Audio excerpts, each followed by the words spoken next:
Rindu kepada kediaman Allah untuk pemimpin biduan menurut lagu Didit Mazmur Bani Korah ayat yang kedua. Betapa disenangi tempat kediaman-Mu ya Tuhan semesta alam. Jiwaku hancur karena merindukan pelataran-pelataran Tuhan. Hatiku dan dagingku bersorak-sorai kepada Allah yang hidup. Bahkan burung pipit telah mendapat sebuah rumah, dan burung layang-layang sebuah sarang, tempat menaruh anak-anaknya pada mezbah-mezbah-Mu, ya Tuhan semesta alam, ya Rajaku dan Allahku. Berbahagialah orang-orang yang diam di rumah-Mu, yang terus-menerus memuji-muji Engkau. Selah. Berbahagialah manusia yang kekuatannya di dalam Engkau, yang berhasrat mengadakan ziarah. Apabila melintasi lembah Baka, mereka membuatnya menjadi tempat yang bermata air. Bahkan hujan pada awal musim menyelubunginya dengan berkat. Mereka berjalan makin lama makin kuat, hendak menghadap Allah di Sion. Ya Tuhan Allah semesta alam, dengarkanlah doaku. Pasanglah telinga ya Allah Yakub. Lihatlah perisai kami ya Allah, pandanglah wajah orang yang Kau urapi. Sebab lebih baik 1 hari di pelataran-Mu daripada 1000 hari di tempat lain. Lebih baik berdiri di ambang pintu rumah Allahku daripada diam di kemah-kemah orang fasik. Ayat 11. Sebab Tuhan Allah adalah matahari dan perisai, kasih dan kemuliaan Ia berikan. Ia tidak menahan kebaikan dari orang yang hidup tidak bercela. 12. Ya Tuhan semesta alam, berbahagialah manusia yang percaya kepada-Mu.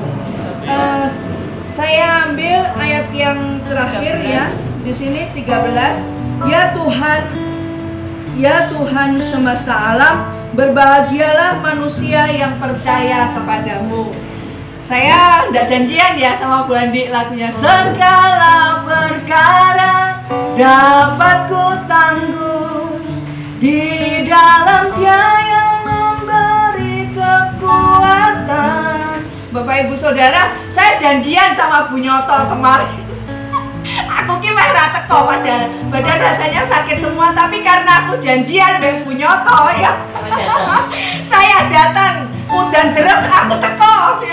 Memang hujan tapi nggak ada sengantar lagi. Nah, Bapak Ibu Saudara, ketika itu saya diberkati Tuhan luar biasa dari kesaksian seorang remaja yang bernama Dina, namanya Dina ya. Oh Dinda. Nah, belum kenal sih sama dia, baru ketemu juga kemarin itu. Dan ketika dia menyaksikan bahwa ketika dia kuliah di Jogja, nyambi kerja ya, banyak hal yang Tuhan buat di atas hidupnya. Ketika dia kekurangan uang untuk makan, kekurangan bensin dan lain sebagainya, itu Tuhan menolong. Bapak Ibu Saudara, Tuhan yang kita sembah itu tidak hanya sebatas bisa menolong kita secara lahiriah, secara materi, secara keuangan. Tapi kalau kita tahu ya, Tuhan yang kita sembah itu Dia Allah yang bertanggung jawab atas hidup kita. Nah, kalau kita boleh melihat ketika kita dihadapkan masalah, setiap orang itu bagaimana respon hati kita, respon ketika masalah itu ada. Saya kaget Pak Dik iki mau sama sing bakal nanti kue no. Bapak Ibu Saudara, benar saya tidak tahu kalau hari ini adalah jadwal saya. Aku gak ngerti hari ini itu. Saya juga tidak lihat jadwal, tidak lihat HP, ya pokoknya saya tidak lihat.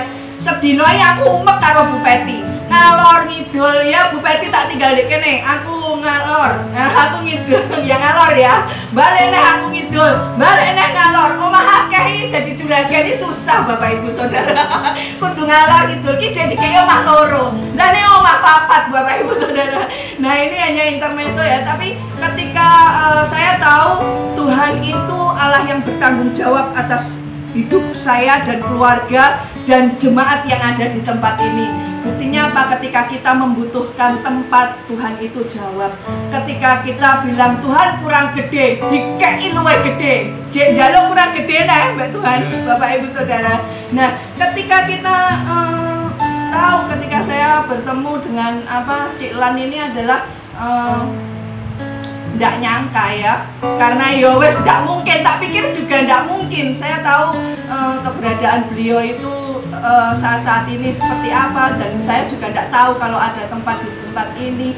Nah Bapak Ibu Saudara, tapi Tuhan itu menuntun langkah itu loh, dari jangkah sejangkah, tahu ya Bapak Ibu Saudara. Gak usah kita ini mau berlari berjangkah-jangkah, tapi dari langkah demi langkah itu loh Tuhan kasih mujizat. Dari engkau melangkah sekali, melangkah step by step ini loh Tuhan itu loh kasih jawaban. Kalau kita tahu, tadi ada yang WA sama saya seperti ini, maaf ya nggak bisa datang doa malam, ada acara mulutan. Tahu yang mulutan Bapak Ibu Saudara? Cangkeman. Nah, kita tahu loh, ya ampun Tuhan. Saya jawab, oke. Tuhan memberkati. Aku mau jawab ya jalan tuh Bapak Ibu Saudara. Aku mau jawab ojo. Karena piye? Kowe wong Kristen loh. Saya tahu ini loh.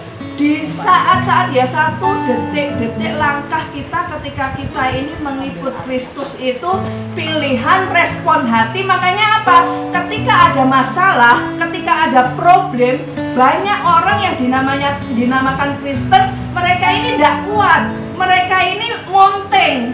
Itu kenapa Bapak Ibu Saudara? Karena ya ini tadi, dia ini ketika kehidupannya bersama dengan Tuhan itu dia jalani dengan asal-asalan. Kalau Daud aja ya berkata ya, dikatakan ini, sebab lebih baik 1 hari di pelataranmu, di ayat 11, daripada 1000 hari di tempat lain. Lebih baik berdiri di ambang pintu rumah Allahku daripada diam di kemah-kemah orang fasik.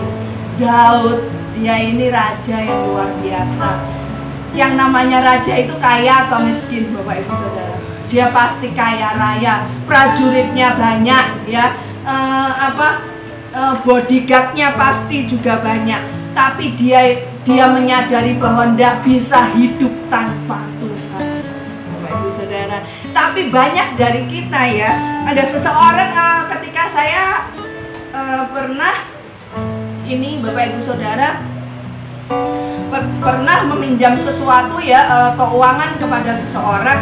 Ketika saya mengembalikan dalam bentuk terima kasih saya ini, saya memberi sesuatu ya, dia katakan jangan, saya enggak mau. Lah dikai gak gelem, tak paksa-paksa gak gelem, yo tak go mulai toh, bener ya Bapak Ibu Saudara. Tapi ketika Bapak Ibu Saudara, ketika tak bawa pulang, terus gak tak kei wong dipaksa ora gelem, mau aku maksa, lebih baik tak kasih ke orang lain. Saya kalau sudah punya sesuatu yang akan tak berikan ke orang lain, yang saya beri tidak mau, juga tak kasih ke orang lain lagi, nggak mungkin itu saya bawa pulang kembali Bapak Ibu Saudara.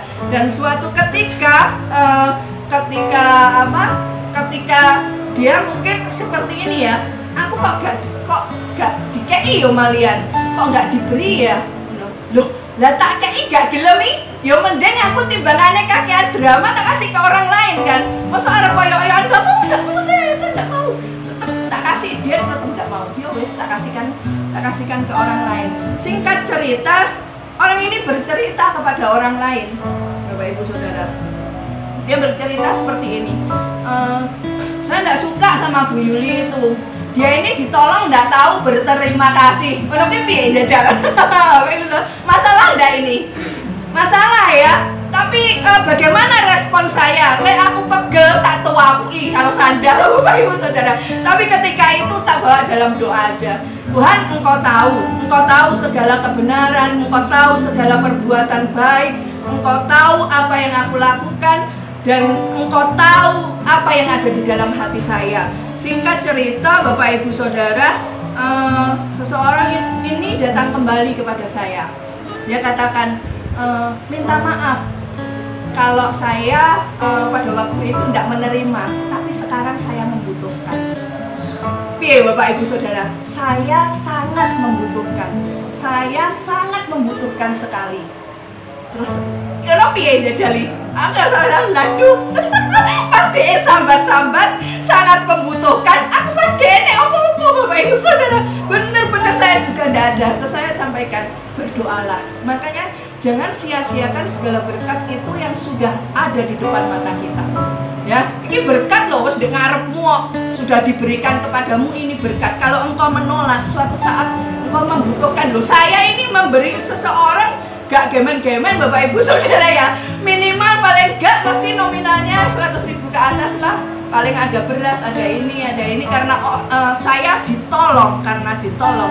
Orang kan pasti membalas ya, oh yo, karena ditolong. Nah Bapak Ibu Saudara, seringkali bagaimana respon kita ketika kita ini mendapatkan satu pertolongan dari Tuhan, kita mendapatkan ini ya, satu kepercayaan dari Tuhan. Respon hati kita ini loh seperti apa kepada Tuhan ya, nggak usah kepada sesama, kepada Tuhan saja. Apakah kita akan berkata, Tuhan,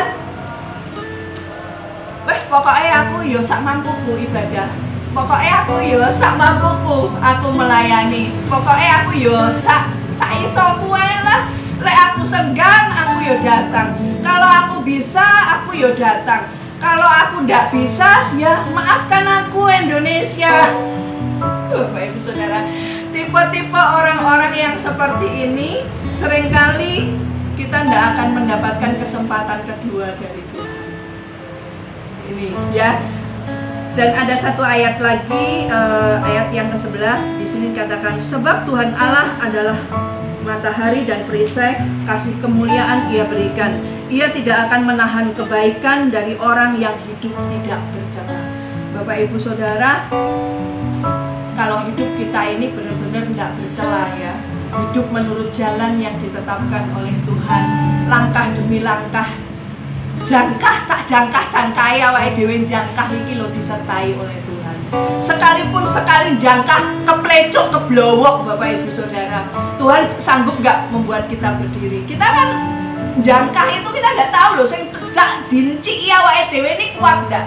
Ada kan kadang kita jangkah ternyata sing dinci ini ambrol, jatuh nggak kita? Jatuh. Nah ini yang namanya masalah. Tapi kalau ketika jatuh pun dalam langkahmu itu disertai Tuhan. Ada satu lagu, tiap langkahku dipimpin oleh Tuhan. Nah Bapak Ibu Saudara, kalau kita tahu langkah kita dipimpin oleh Tuhan, sekalipun keplecok, sekalipun jatuh, sekalipun kesiram air panas ya, saya kesiram air wasop ya, wasop ini loh, enak loh saya ngomong kayak gini, syukur rasa no, kok gak raine tuh saya kesiram, kok mek sikile. Bayangkan Bapak Ibu Saudara, bagaimana respon kita. Tapi karena saya tahu pembalasan itu adalah haknya Tuhan, Bapak Ibu Saudara, tak bawa dalam doa aja. Karena saya yakin setiap doa, setiap ungkapan ya, setiap apa keluh kesah saya itu ditampung oleh Tuhan. Saya tidak pernah berhenti, saya tidak pernah tidak pernah menjauh dari Tuhan. Saya tidak mau, karena satu harapan saya, satu kekuatan saya, sesuatu yang membuat saya ini bisa melangkah lebih lagi, itu hanyalah Tuhan dan firman-Nya. Nah Bapak Ibu Saudara, bagaimana, coba kalau saya boleh tanya, respon kita ketika kita ada masalah yang menerpa tiba-tiba. Masalah itu kan tidak pernah ketok pintu ya, tapi langsung datang. Apa sih yang harus kita lakukan? Seandainya ada seringkali kita yang bukan masalah aja dijadikan masalah. Apalagi kalau benar-benar ini masalah, benar-benar kita ini di ujung tanduk, benar-benar kita melangkah ke depan salah ya, bisa kejebur, kita ke belakang api ya, kita ke samping ini kita ada harimau, kita mau ke kiri kita dipatuk ular. Coba kita masih bisa ke atas karena kita punya Tuhan yang Bapak Ibu Saudara. Coba kita akan buka di dalam 1 Korintus 3 ayat ke-12 dan 13. Seseorang yang bisa kuat, dia adalah orang yang mempunyai dasar yaitu dasar yang dibangun di atas batu, di atas emas, di atas perak ya.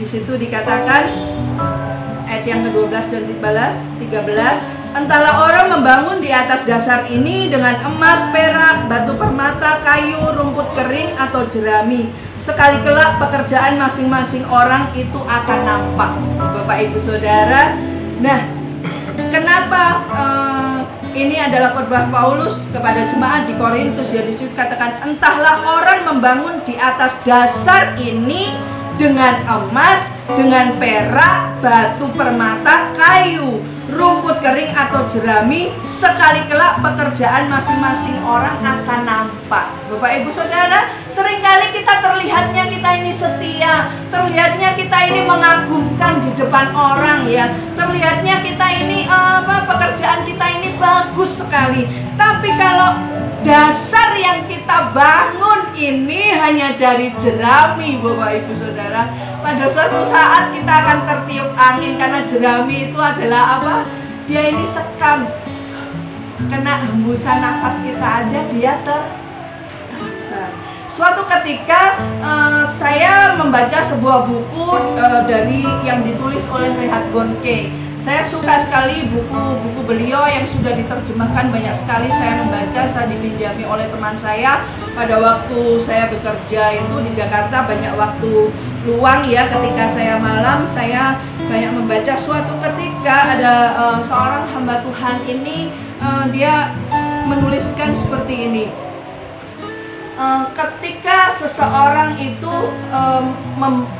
masa penantian, ya, dia berdoa bahwa jemaat yang dia layani ini, dia berdoa sama Tuhan, Tuhan tolong berikan aku jemaat yang unggulan, Tuhan tolong berikan aku benih yang bisa untuk ditabur, disebar, dan itu akan berlipat-lipat kali ganda, akan menjangkau jiwa-jiwa. Ketika itu Bapak Ibu Saudara, ternyata jemaat yang dilayani oleh Reinhard Bonnke ini bukan semakin bertambah, tapi semakin habis, karena dia berdoa apa?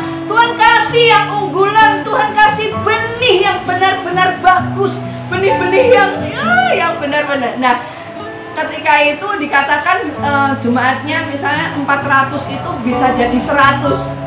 Dia begitu stres, Tuhan aku kan minta jemaat yang unggulan, kok Tuhan tidak semakin tambahkan tapi semakin berkurang. Ternyata dia menyadari, Tuhan, dia kasih hikmat sama Tuhan. Ternyata apa? Jemaat yang unggulan yang kau minta itu ya ini, benar-benar ini, tinggal ini yang hanya 100. Padahal dari 400 tinggal 100.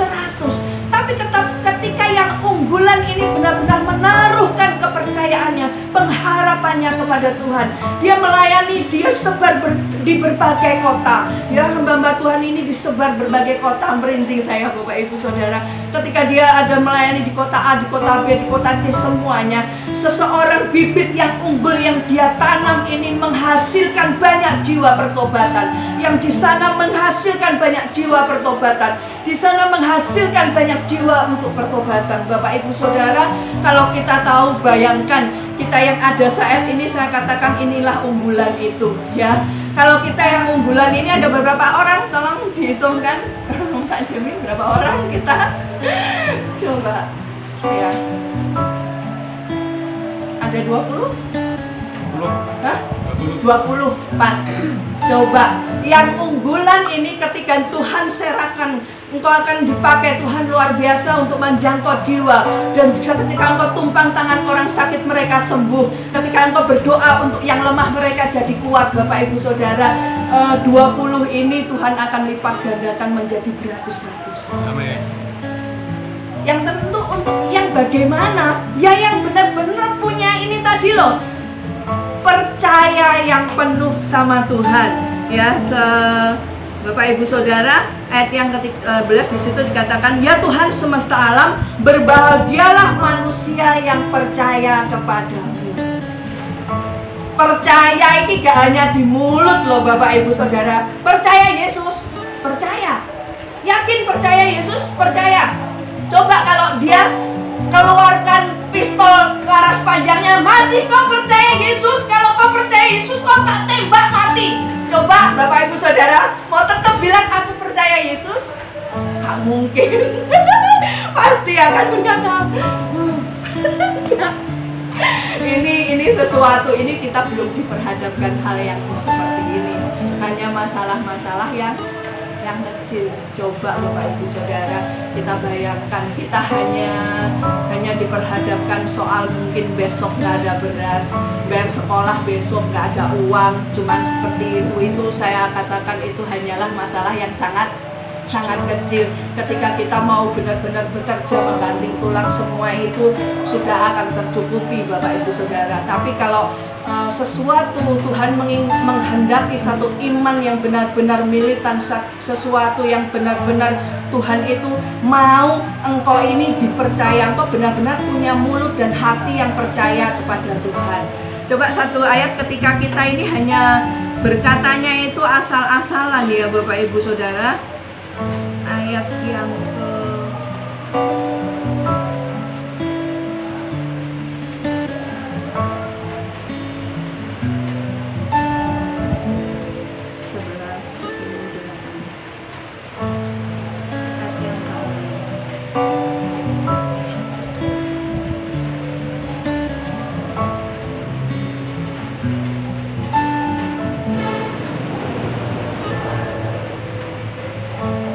yang kelima. Yang di sini katakan, berbahagialah manusia yang kekuatannya di dalam engkau, yang berhasrat mengadakan ziarah. 6. Apabila melintasi lembah baka, mereka membuatnya menjadi tempat yang bermata air.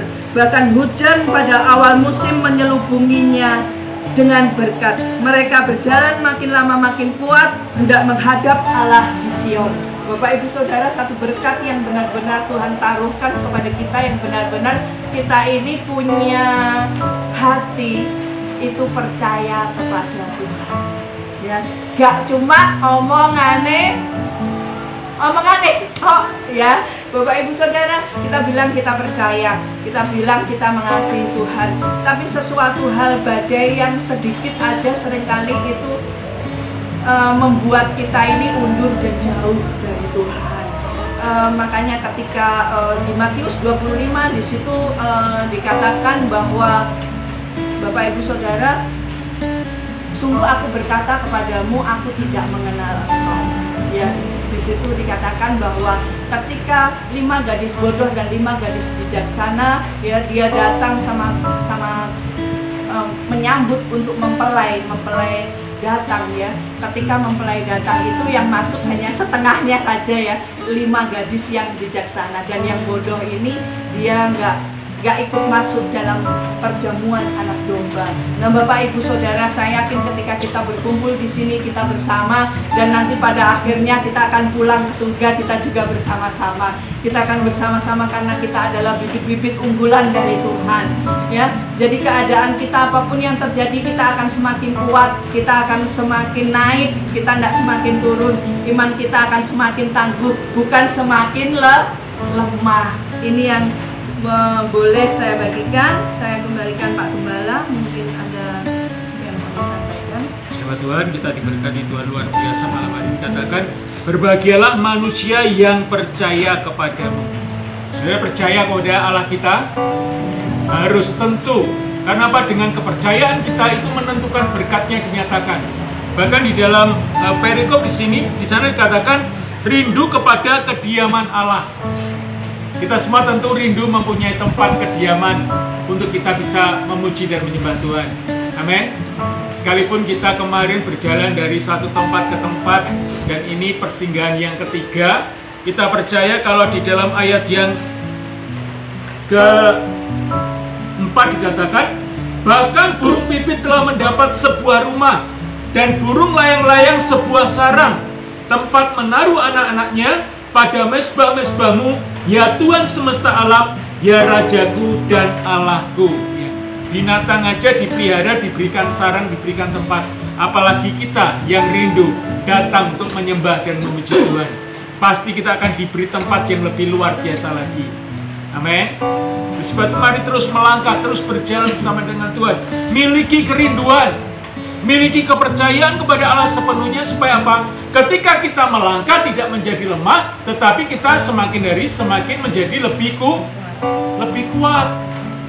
Dan inilah keunggulan orang-orang percaya. Semakin hari tidak menjadi lemah, tetapi semakin hari menjadi semakin lebih kuat dan lebih dahsyat lagi. Tadi saya ketika melayani Mak Gim, saya sampaikan di dalam Roma 4 tentang Abraham. Sekalipun jasmaninya semakin merosot, tetapi imannya dibarui dari hari ke hari. Dia menjadi kuat untuk apa? Menikmati janji yang Tuhan berikan kepada dia.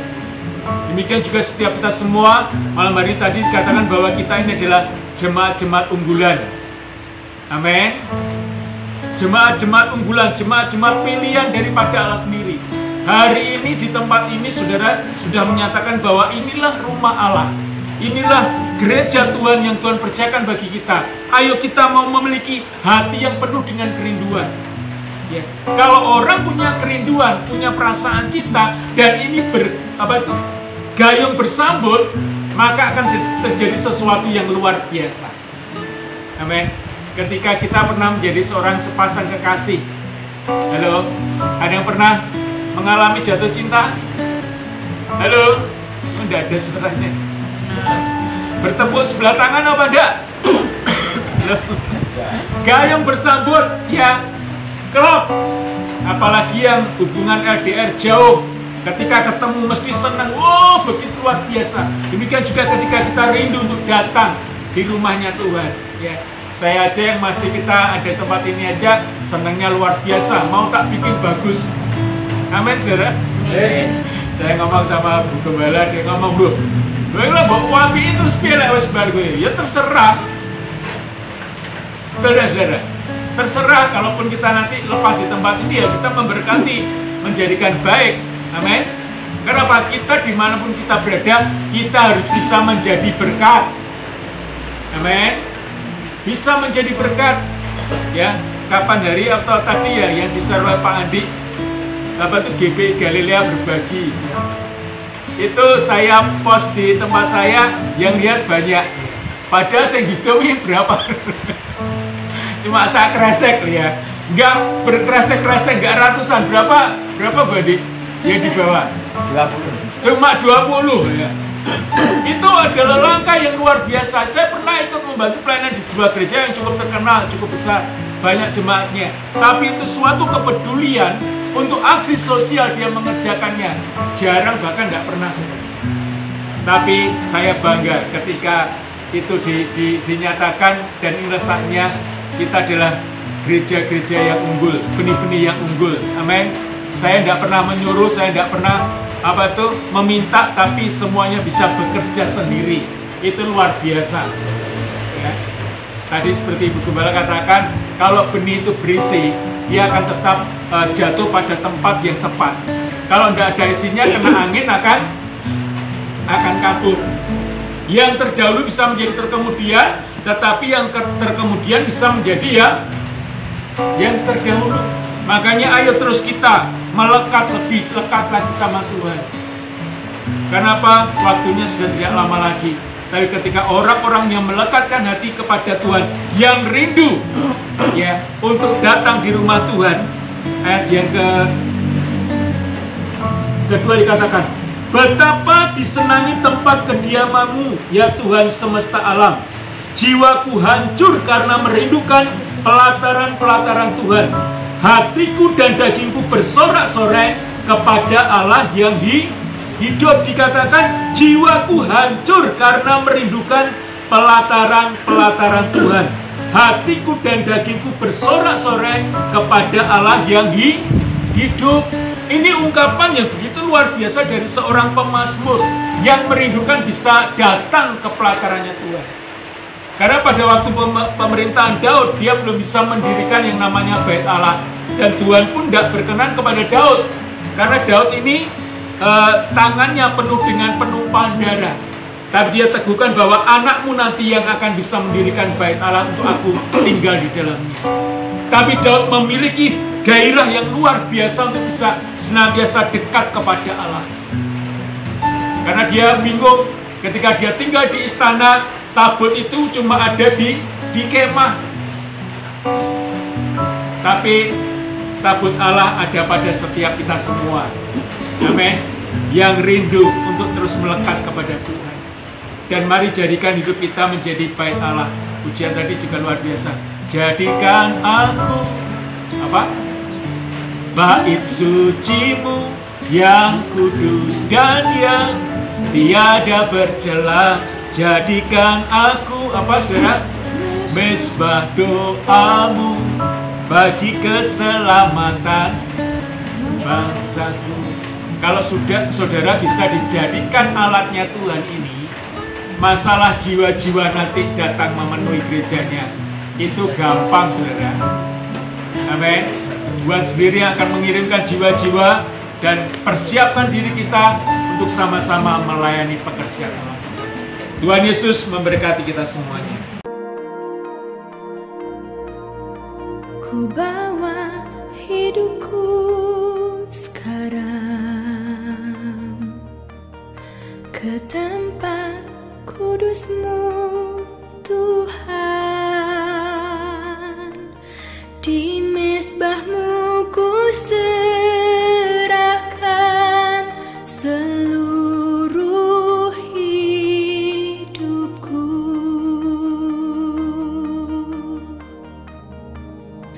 Penuhi hatiku sekarang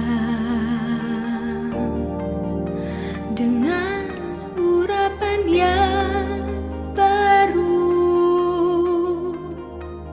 agar aku lebih lagi mendengar suara-Mu.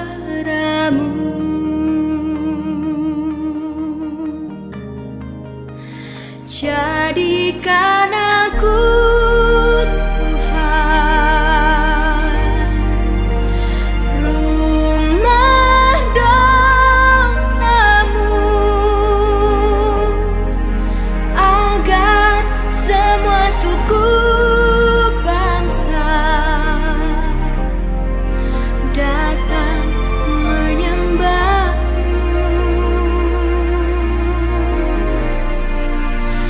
Jadikan aku, Tuhan, rumah doa-Mu, agar semua suku bangsa datang menyembah-Mu.